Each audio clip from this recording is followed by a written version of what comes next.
Нека да ви поздравя от името на Катя с добре дошли. И да кажем, ако ми позволите, няколко думи за нейната изложба, която е по повод на 50 годишният юбилей.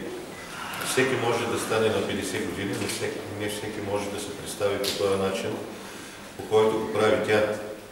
Чудесни картини, живопис върху куприна на мен лично много ми харесаха и аз с удоволствие реших да споделя няколко думи с вас относно това, което тя е създала.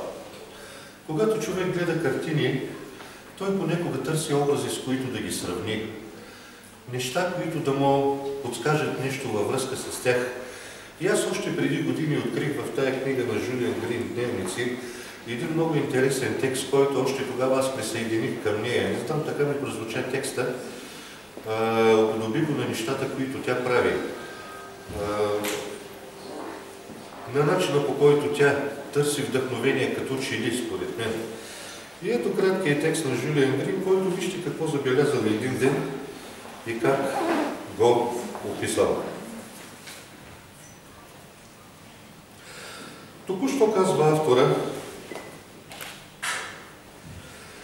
наблюдавах отражението на виолетова стъклена бутилка върху бялата покривка в моята стая. Това беше само едно бледо петно в размит бледо-лилав цвят, чиято красота ми се стори толкова необичайна, че за известно време не можех да мисля за друго. Обикновен цвят, хвърлен върху ъгъла на бялото платно, се оказва понякога в съзвучие с най-съкровенните мисли на сърцето.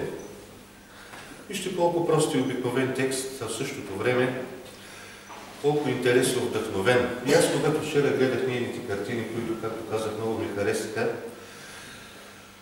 почувствах точно това, което говори автора на този кратък текст. Някога Платон, един древен античен философ, стигнал до интересен извод, наблюдавал света, в който живее, в който съществува. Той наблюдавал предметите, наблюдавал животните, наблюдавал растенията, ето и тук можем да ги видим. И той си казал, ние живеем в един несъвършен свят. Но някъде над нас живеем в несъвършен свят, защото тук всичко умира и изчезва, както знаем, за съжаление. Това е драмата на този свят, включително и човека. Но някъде над нас, казал той, непременно съществува един по-красив свят, в който всичко е трайно и вечно, и той нарекал този свят свят на идеите. Там според него всеки предмет, всяко растение, всяко живо същество имало свой първообраз. Разбирате ли? Който не изтлявал и който не умирал. Платон предположил, че има такъв свят. И там всичко било съвършено. Аз защо го казвам това? Мисля си, че когато човек рисува и създава творби, без значение дали музикални, художествени произведения, литература, той по някакъв начин се докосва до един такъв свят, защото виждаме, че онова, което художника рисува, то не е същото като това, което наблюдава. То винаги е по-различно, то винаги, ако е добро, и като че ли дори нещо повече, нещо по-съществено от това, което очите виждат, както и Жулиан Грин ни разказва в този кратък текст. Тъй като че ли художника се докосва до ония свят на идеите, до ония свят на съвършените предмети. Там всичко, както казахме, било неизтляващо и вечно съществуващо, красиво и необикновено. Казваме тия работи по повод на тая чудесна изложба. И продължаваме с това, че и Христос, самия Бог на човеците, защото изкуството, нека да отворим една скоба и кажем, не е утилитарно, в крайна сметка, то не е за хляба. Човек не си изкарва хляба с него или най-малкото, той не го прави за това. И Христос ни казва, че човекът няма да живее само с хляб на този свят. Той ще живее и с други неща. И ето тези необикновени други неща, с които ние живеем, които дойдохме да видим, които наблюдаваме благодарение на Катя, сега са пред нас и ние за кратко ще останем с тях и на нас ще ни бъде приятно, сигурен съм. Много пъти аз, когато съм ходил в жилищата на някои хора, където имало хубав живопис, не мога да откъсна очите си от нея. Не гледам толкова хората, колкото картините, които са там, съзерцавам ги.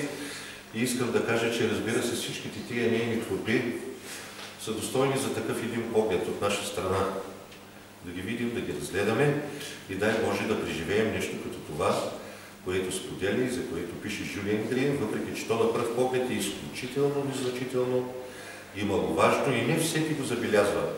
Но ако човек се вгледа, той ще открие един удивителен и чуден свят. Нека да благодарим на Катя, да я поздравим за нейната изложба най-напред, за нейните 50 години и да се зарадваме с нея, защото тая вечер е предназначена и за това всички да се порадваме и на нея, и на нейното изкуство. Честито.